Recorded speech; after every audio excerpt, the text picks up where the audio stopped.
Aqui é Débora Luna, eu sou psicóloga com formação no Brasil e eu sou nutricionista também com formação aqui na Inglaterra. Na semana passada a gente teve a semana de conscientização sobre os transtornos alimentares e eu não quero que esse assunto morra. Então hoje eu vou falar sobre 7 sinais de que é possível haver um transtorno alimentar.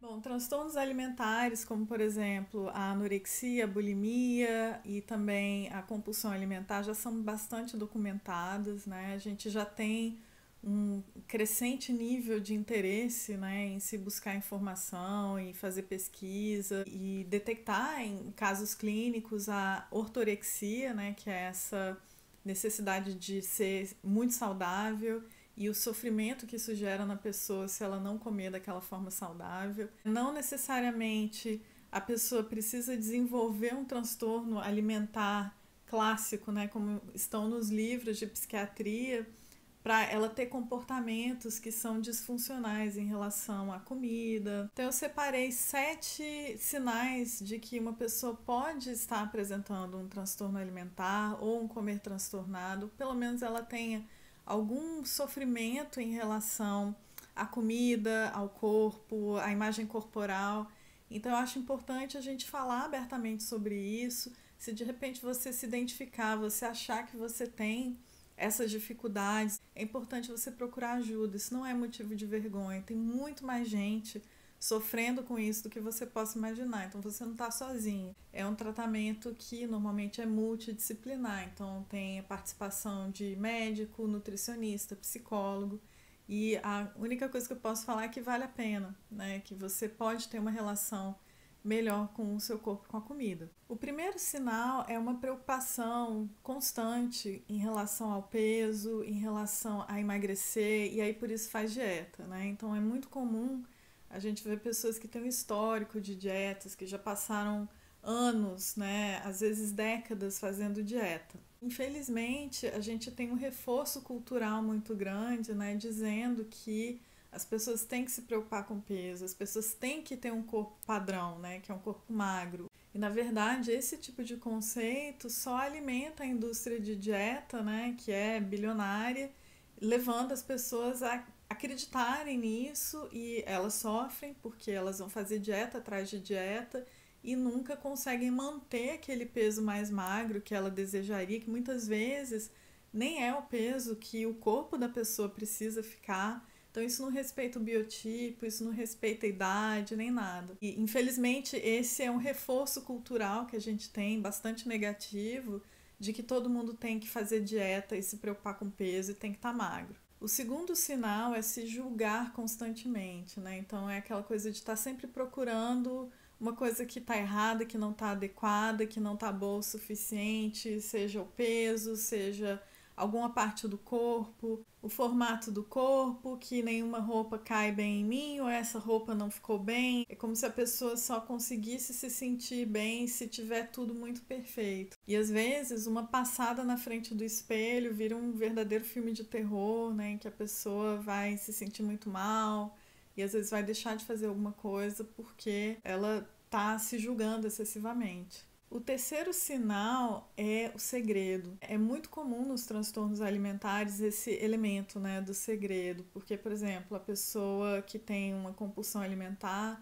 ela come grandes quantidades de alimento num período muito curto de tempo. Ela faz isso sozinha e, normalmente também, não compartilha com ninguém. Comer escondido, por exemplo, ou então fazer 1000 coisas para não sentar à mesa com a família, para poder fazer uma refeição porque a pessoa está restringindo. Também tem os comportamentos purgativos muito comuns na bulimia, de se usar laxativo ou provocar o vômito, ou fazer uma atividade física para compensar alguma coisa que comeu.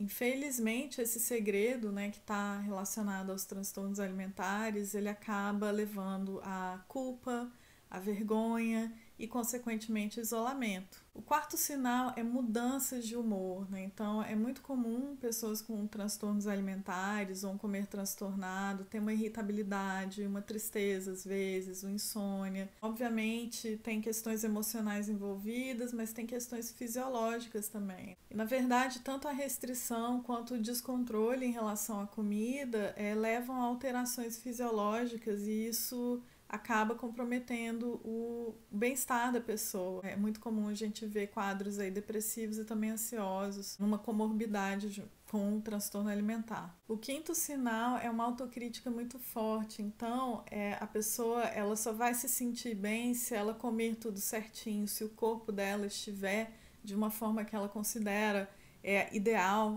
Então, a forma como ela come ou como ela se vê vai determinar o valor dela. Isso, infelizmente, acaba gerando bastante culpa, bastante sentimento de inadequação, coloca a pessoa numa situação em que ela só tem valor se ela fizer tudo muito certinho. O sexto sinal eu já pincelei aqui, é o isolamento, que pela questão do segredo, que traz vergonha, que traz culpa, e sem contar com a ansiedade que a pessoa pode vivenciar num contexto em que vai ter comida e que ela não quer comer, ou que ela não quer demonstrar que ela está evitando, ou que ela acha que se comer aquilo ela vai engordar e não vai ter o corpo que ela gostaria de ter.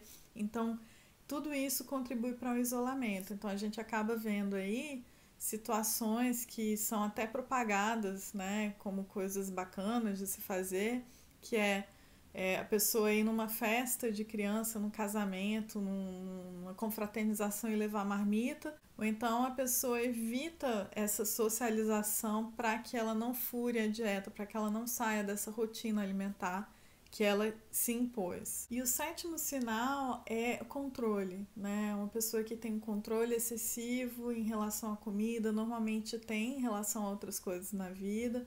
Então, todos esses são sinalizadores de que pode haver uma dificuldade em relação à comida, em relação ao seu corpo. Um transtorno alimentar vai muito além da questão só da comida, né? Tem questões aí muito mais profundas que precisam ser vistas e trabalhadas. Procure ajuda se você sentir que você tem essas dificuldades. Você não é a única pessoa que tem isso. Tem pessoas que sofrem com isso, muitas vezes em silêncio, sem compartilhar. A única coisa que eu acho importante deixar claro é que você tem que buscar profissionais que sejam qualificados, especializados a trabalhar com transtornos alimentares. Então é essa a mensagem de hoje. Dá o seu joinha, curte esse vídeo, me encontra no Instagram, eu sou bastante ativa por lá. Se inscreve aqui no canal e eu vejo você no próximo vídeo. Até lá!